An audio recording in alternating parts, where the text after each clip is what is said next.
It is a great pleasure to welcome my friend, Prime Minister Erdogan, back to the White House. This visit is also another opportunity for me to return the extraordinary hospitality that the Prime Minister and the Turkish people showed me on my visit to Turkey 4 years ago, and that included my visit to the Prime Minister's beautiful hometown of Istanbul. This visit reflects the importance that the United States places on our relationship with our ally Turkey, and I value so much the partnership that I've been able to develop with Prime Minister Erdogan. Today we discussed the many areas in which our countries cooperate, including Afghanistan, where our troops serve bravely together, the G20, where we promote our shared prosperity, and Iran, where we agree it is critical that we do not see that country acquire a nuclear weapon and potentially trigger an arms race throughout the region. Given our shared interest in peace, I want to note the Prime Minister's efforts to normalize relations with Israel.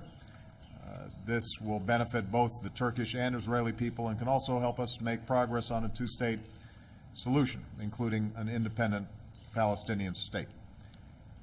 Today we focused on three areas that I want to highlight. First, we agreed to keep expanding trade and investment. Over the past 4 years, our trade has surged and U.S. exports to Turkey have more than doubled. As the United States pursues a new trade and investment partnership with the EU, I want to make sure that we also keep deepening our economic ties with Turkey. So we're creating a new high-level committee that will focus on increasing trade and investment between our two countries and will help fuel Turkish innovation. And the progress that Turkey's economy has made over the last several years, I think, has been remarkable, and the Prime Minister deserves much credit for some of the reforms that are already taking place. Second, as NATO allies, we're reaffirming our solemn commitment to our mutual security. Mr. Prime Minister, on behalf of the American people, I want to express our condolences to the Turkish people and the victims of the outrageous bombings that took place in Reyhanlı. As always, the United States stands with you as you defend your nation against terrorism. We want to thank you for the cooperation that you've provided us in threats against the United States. And I want to take this opportunity to commend you and the Turkish people for your courage in seeking an historic and peaceful resolution of the PKK violence that has plagued Turkey for so long. And just as the United States has stood with you in your long search for security, we will support efforts in Turkey to uphold the rule of law and good governance and human rights for all. Finally, we spend a great deal of time on an issue that has racked the region, the issue of Syria. Under the Prime Minister's leadership, the Turkish people have shown extraordinary generosity to the Syrians who have found refuge in Turkey. And I know this is a heavy burden. I've made it clear again today that the United States is going to keep on helping countries in the region, including Turkey, shoulder this burden, doing our part as a major donor of humanitarian aid to the Syrian people, including those refugees in Turkey. And we're going to keep working with our Turkish partners to deliver the food, shelter, and medicine that's needed to save lives. At the same time, we're going to keep increasing the pressure on the Assad regime and working with the Syrian opposition. The Prime Minister has been at the forefront of the international effort to push for a transition to a democratic Syria without Bashar Assad. And Turkey is going to play an important role as we bring representatives of the regime and opposition together in the coming weeks. We both agree that Assad needs to go. He needs to transfer power to a transitional body. That is the only way that we're going to resolve this crisis. And we're going to keep working for a Syria that is free from Assad's tyranny, that is intact and inclusive of all ethnic and religious groups, and that's a source of stability, not extremism, because it's in the profound interests of all our nations, especially Turkey. So again, Mr. Prime Minister, I want to thank you for being here and for being such a strong ally and partner in the region and around the world. I know that Michelle appreciates the opportunity to host Mrs. Erdogan and your two wonderful daughters this morning. I'm looking forward to our dinner tonight, and as always, a among the topics where I appreciate your advice is close to our hearts, and that's how to raise our daughters well. You're a little ahead of me in terms of their ages. With the Prime Minister's permission, I want to make one other point. There's been intense discussion in Congress lately around the attacks in Benghazi. We lost 4 brave Americans, patriots who accepted the risks that come with service because they know that their contributions are vital to our national interests and national security. I am intent on making sure that we do everything we can to prevent another tragedy like this from happening. But that means we owe it to them and all who serve to do everything in our power to protect our personnel serving overseas.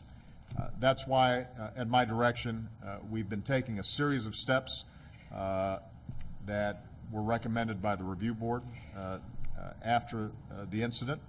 We're continuing to review our security at high-threat diplomatic posts, including the size and nature of our presence, improving training for those headed to dangerous posts, increasing intelligence and warning capabilities, and I've directed the Defense Department to ensure that our military can respond lightning quick in times of crisis. But we're not going to be able to do this alone. We're going to need Congress as a partner. So I've been in discussions, and my team has been in discussions with both Democrats and Republicans, and I'm calling on Congress to work with us to support and fully fund our budget request to improve the security of our embassies around the world. We also need Congress to work with us to provide the resources and new authorities so we can fully implement all of the recommendations of the Accountability Review Board. And we're going to need Congress's help in terms of increasing the number of our Marine Corps Guard who protect our embassies. So I want to say to members of Congress in both parties, we need to come together and truly honor the sacrifice of those 4 courageous Americans and better secure our diplomatic posts around the world. And I should add, by the way, that we're getting some help from the Turkish government on some of these issues. That's how we learn the lessons of Benghazi. That's how we keep faith with the men and women who we send overseas to represent America, and that's what I will stay focused on as Commander-in-Chief. So with that, Mr. Prime Minister, welcome to the United States.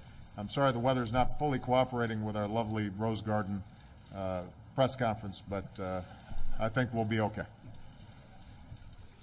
Thank you. Mr. President, distinguished members of the press, ladies and gentlemen,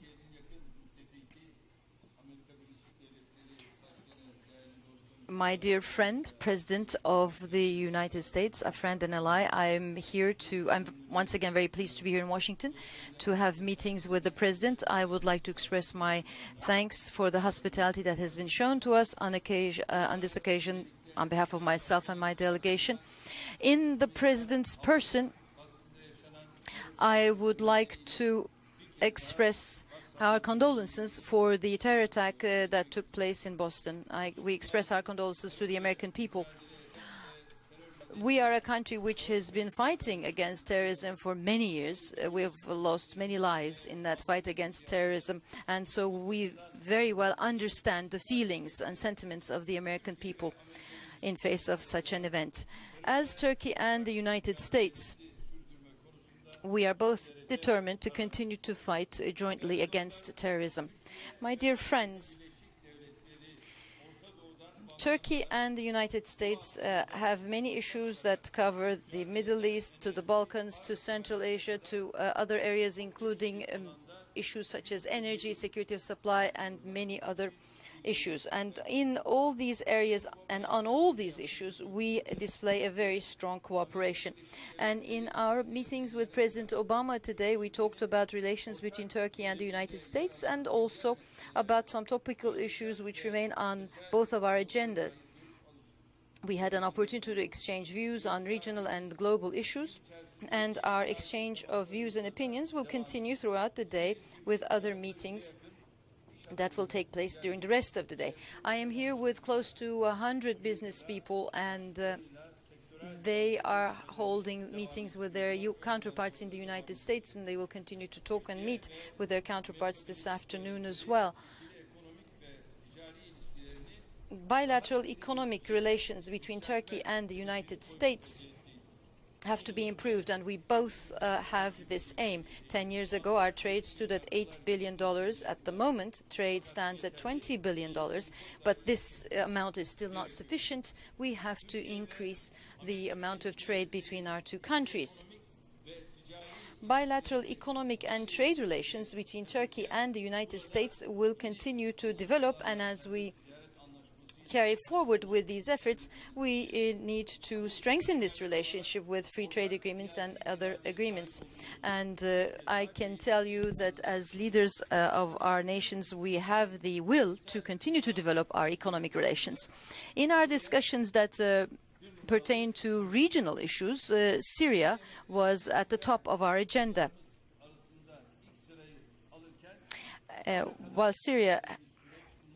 While we discussed Syria, we talked about what has happened so far, and we talked about what can be done in the future. And we have views that overlap, as the President has just said. We will continue to discuss this issue in greater detail in our meeting this evening, but let me tell you that ending this bloody process in Syria and meeting the legitimate demands of the people by establishing a new government are two areas where we are in full agreement with the United States. Supporting the opposition and Assad leaving are important issues. We also agree that we have to prevent Syria from becoming an area for terrorist organizations. We also agree that chemical weapons should not be used and all minorities and their rights should be secured. These are all priority areas for all of us, and we discuss what needs to be done on these issues with the President, and this evening we will continue to talk about these in greater detail. Iraq was also another area of discussion for us on regional issues. Transparent elections in Iraq and the participation of ensuring the participation of all political groups in the elections are both very important in Iraq. With everyone's participation, we would like to see a peaceful period in Iraq, and this is what both we and the United States would like to see. With respect to the Middle East peace process, we discussed with the President this important issue, which is very important for regional peace. In the attack against Mavi Marmara, which was taking humanitarian aid to Gaza, Turkish citizens and one Turkish-American citizen were killed, and as you know, we are working with the Israeli government for compensation for those who lost their lives. And the visit that I will pay to Gaza will contribute to peace in Gaza and to unity in Palestine, in my opinion.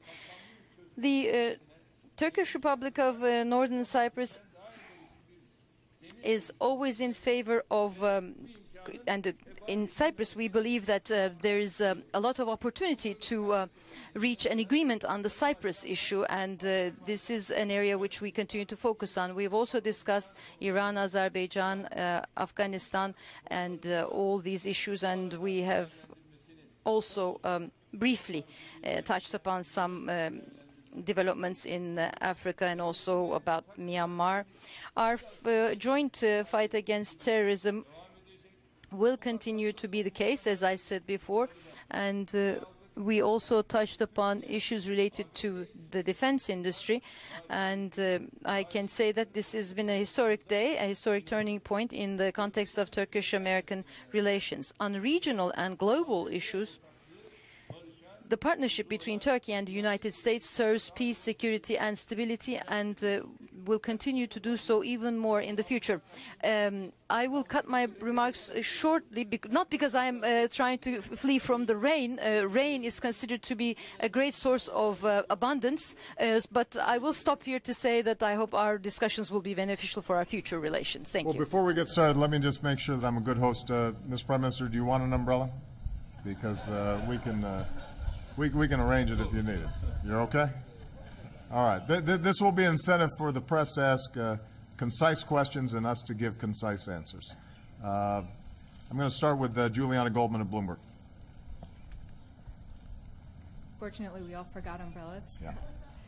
Mr. President, I want to ask you about the IRS. Mm-hmm. Can you assure the American people that nobody in the White House knew about the agency's actions before your counsel's office found out on April 22nd? And when they did find out, do you think that you should have learned about it before you learned about it from news reports, as you said last Friday? And also, are you opposed to there being a special counsel appointed to lead the Justice Department investigation? And also, Mr. Prime Minister, what is the status on efforts to normalize relations with Israel? And do you still plan to go to Gaza in the coming weeks? Thanks. Okay. Well, with respect to the IRS, I spoke to this yesterday. My main concern is fixing a problem. And we began that process yesterday by asking and accepting the resignation of the acting director there. We will be putting in new leadership that will be able to make sure that following up on the IG audit, that we gather up all the facts, that we hold accountable those who have taken these outrageous actions. As I said last night, it is just simply unacceptable for there to even be a hint of partisanship or ideology when it comes to the application of our tax laws. I am going to go ahead and ask folks, why don't we get a couple of Marines? They're going to look good next to us, just because I want them. I've got to change his suits, but I don't know about our prime minister. There we go. That's good. You guys, I'm sorry about. But let me make sure that I answer a specific question. I can assure you that I certainly did not know anything about the IG report before the IG report had been leaked through the press. Typically, the IG reports are not supposed to be widely distributed or shared. They tend to be a process that everybody's trying to protect the integrity of. But what I'm absolutely certain of is that the actions that were described in that IG report are unacceptable. So in addition to making sure that we've got a new acting director there, we're also going to make sure that we gather up the facts and hold accountable and responsible anybody who was involved in this. We're going to make sure that we identify any structural or management issues to prevent something like this from happening again.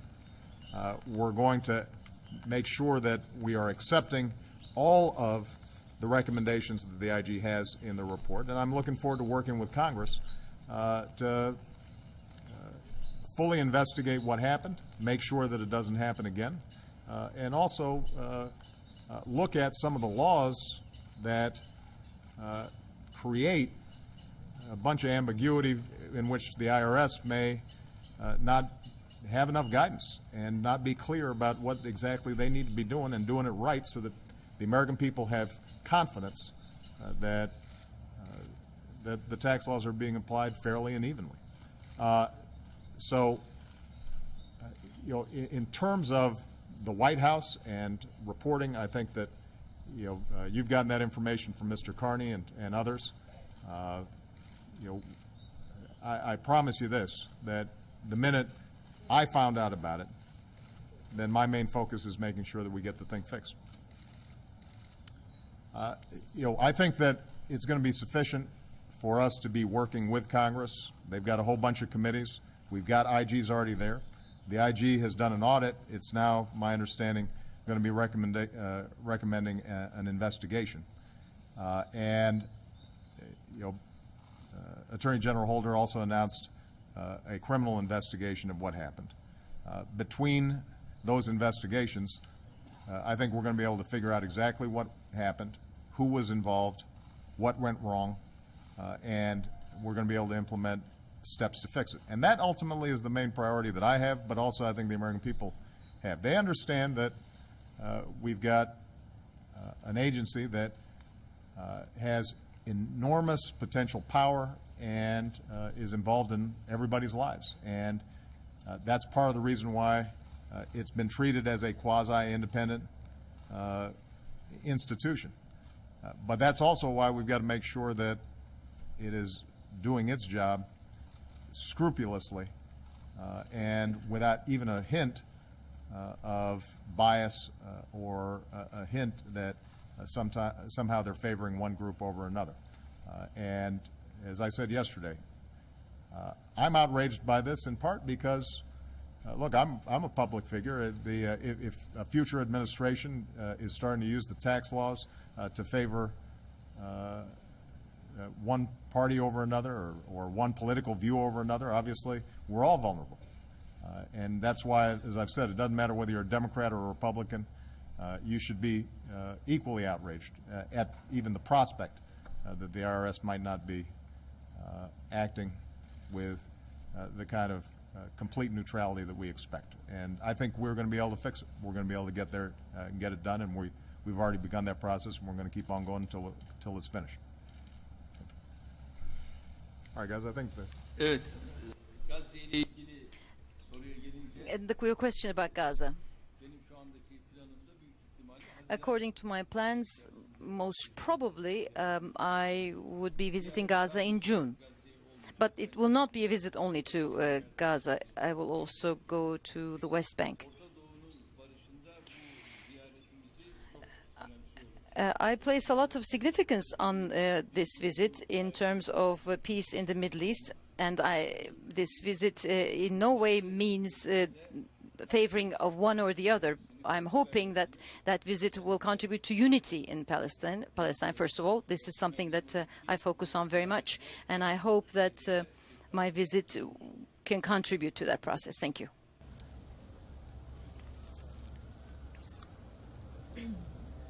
Aysun Turun Habertürk Televizyonu. Efendim öncelikle Aysun Turk from Habertürk. My first question to you, Prime Minister.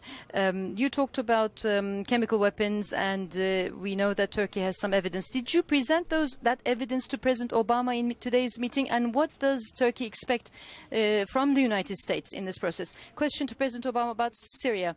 You had said earlier that chemical weapons would be your red line in Syria. Do you believe that at this point in time Syria has overgone the red line? And you said that Assad should go. Will the U.S. take more initiative to see Assad go in the future? öncelikle Let me first of all say that chemical weapons and missiles, rockets, all that have been fired, all that information is shared between the relevant bodies within our administrations, and it's not just Turkey and the United States. For example, the United Kingdom and all others have that those documents, that information, because we share information. And the UN Security Council, all the other relevant authorities will also receive that information in the proper time, so that more information is provided to the public. So we will continue to work in this way. Well, as the Prime Minister indicated, our militaries, our intelligence and diplomatic personnel are constantly sharing information. And I've said in the past, we have seen evidence of the use of chemical weapons inside of Syria. It is important for us to make sure that we're able to get more specific information about what exactly is happening there. But separate and apart from the chemical weapons, we know that tens of thousands of people are being killed with artillery and mortars, and that the humanitarian crisis and the slaughter that's taking place by itself is sufficient to prompt strong international action. And that's why the Prime Minister and I spoke extensively about the steps we're taking on humanitarian efforts, the steps that we're taking to strengthen the opposition politically so that it is inclusive and representative of all the people inside of Syria, the steps that we need to take to continue to strengthen the capacity of the Syrian opposition that are on the ground fighting to protect themselves from the Assad regime, and that we continue to try to mobilize the entire international community to put more and more pressure on Assad so that he recognizes that he is no longer legitimate and that he needs to go, and that we are able to move to a political transition in which The institutions inside of Syria are still functioning, but we have a representative, multi-ethnic, multi-religious body that can bring about democracy and peace inside of Syria.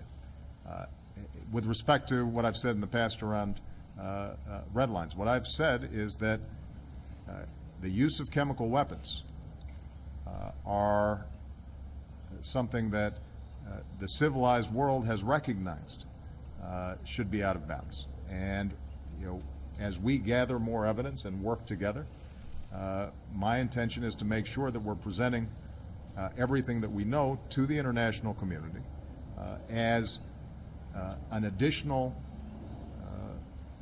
reason, an additional mechanism for the international community to put all the pressure that they can on the Assad regime and to work with the opposition to bring about that political transition.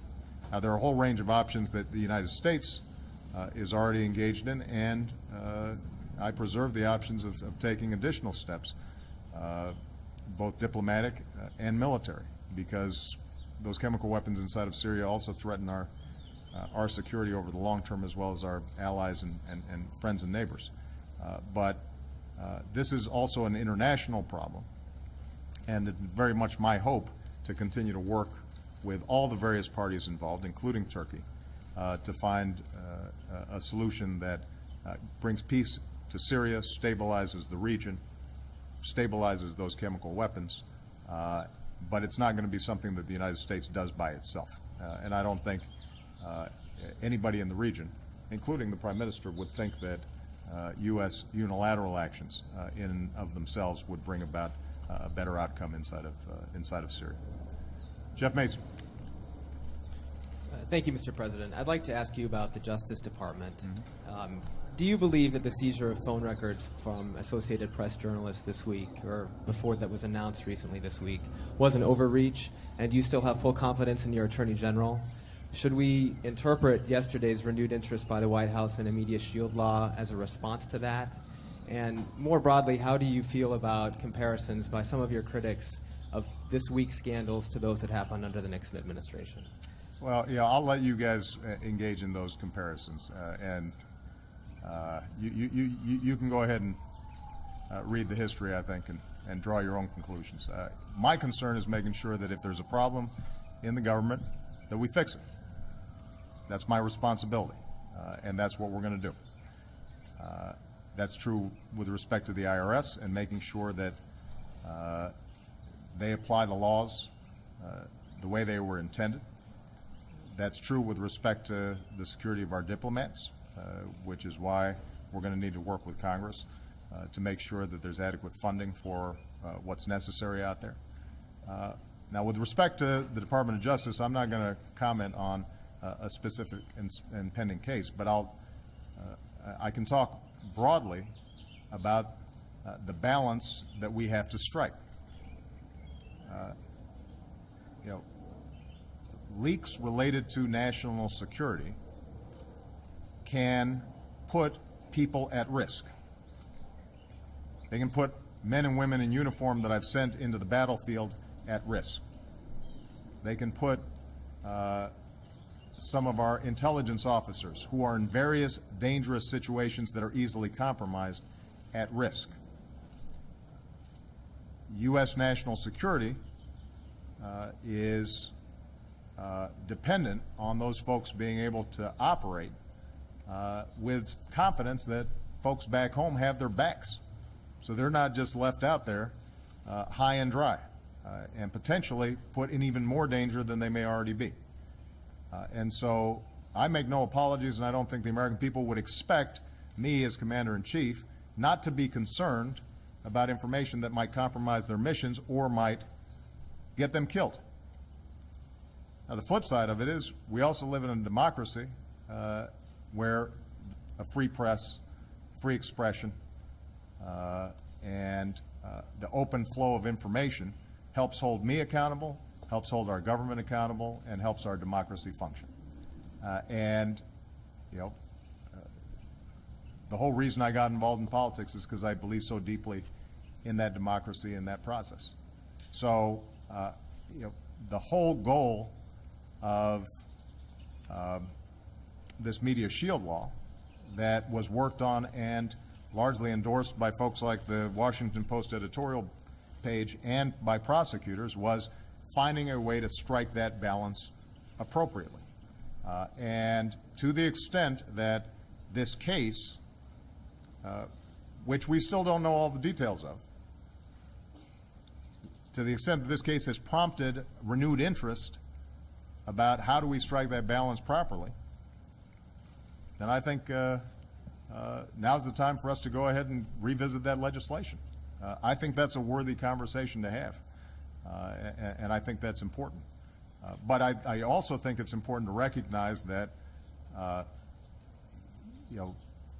when we express concern about leaks at a time when I've still got 60,000 plus troops in Afghanistan, and I've still got a whole bunch of intelligence officers around the world who are in risky situations, in outposts that in some cases are as dangerous as the outpost in Benghazi, that part of my job is to make sure that we're protecting what they do, while still accommodating for the need for information, so or the need for the public to be informed and be able to hold my office accountable. I'd ask about the folder as well. And for the Prime Minister, I wanted to ask you, sir, if the United States does not step up its involvement in Syria, in your view, how will that affect the war? And what plans do you have to react to the bombing of the border town that the President mentioned of Reyhanli? Mr. Prime Minister, just excuse me, you're right. I have complete confidence in Eric Holder as Attorney General. He's an outstanding Attorney General, and does his job with integrity, and I expect he will continue to do so.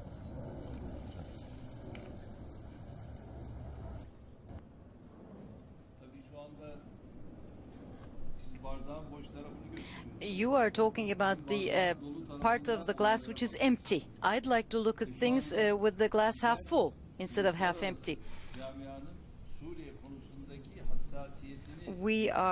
What we would like to see is the sensitivity on the part of the international community with respect to what's going on in Syria. And this is what we as Turkey are striving for, and I do believe that the United States is doing the same. And other countries, the United Nations Security Council, the Arab League,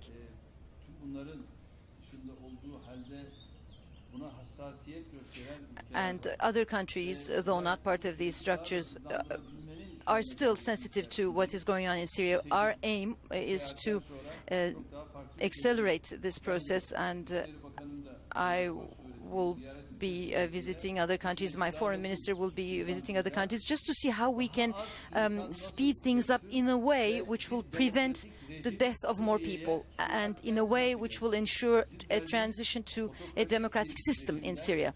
Our goal is to see the tyranny, the dictatorship go away in Syria and to be replaced with democracy. And I think this is a collective responsibility on the part of all countries that believe in democracy. And this is what we will all continue to do. My name is Selim Atalay. I'm with Turkish NTV television. Mr. President, my first question is to you. You mentioned that Assad should go. And the question is how and when? Is there a rough timetable? And, for instance, shall we be talking about the Syrian tragedy next year, this time? What's the idea? And, Sayın Başbakanım, Ankara... Mr. Prime Minister, before your departure from Ankara, you stated that you had expectations from this visit and that you have some expectations. What is your general observation about this visit? We would have preferred Assad go 2 years ago, last year, 6 months ago, 2 months ago. And there's been consistency on the part of my administration that Assad lost legitimacy when he started firing on his own people and killing his own people who initially were protesting peacefully for a greater voice in their country's affairs. And obviously that's escalated during the course of time. So The answer is the sooner the better. In terms of the question, how, I think we've already discussed that. There's no magic formula for dealing with a extraordinarily violent and difficult situation like Syria's. If there was, I think the Prime Minister and I would have already acted on it, and it would already be finished. And instead, what we have to do is apply steady international pressure, strengthen the opposition.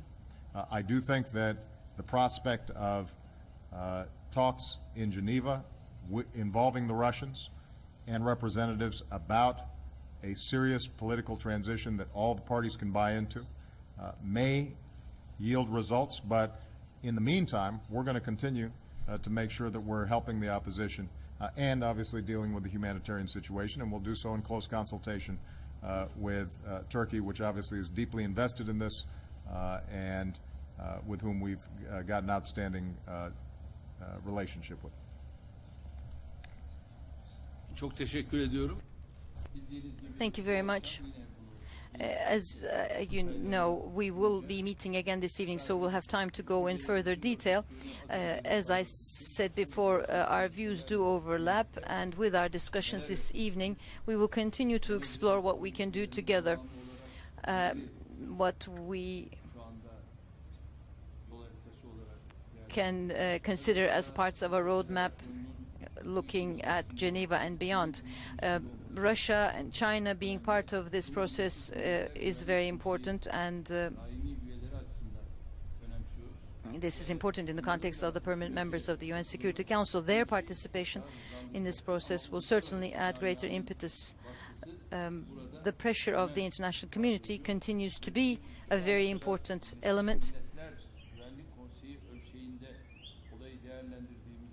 And when we look at the humanitarian support that we have provided so far, we see that support equaling to more than $1.5 billion. And we continue to keep an open door policy, and we will continue to do this because we have a border which is 910 kilometers in length with Syria. We have there are relatives across the border on each side. So we will continue to use efforts. These are all very important for regional peace, because on the one hand you have the steps that have been taken, efforts that are in place to normalize relations between the Palestinians and the Israelis. We don't need to have other problems, issues in the region. We had, as you know, taken steps to bring Syria and Israel together to solve their problems. We had 5 rounds of discussions, but unfortunately they came to an end. But I hope that all the steps that we take in the future with respect to regional peace will yield results, and we can work together with the United States with determination to achieve peace in the region. Thank you.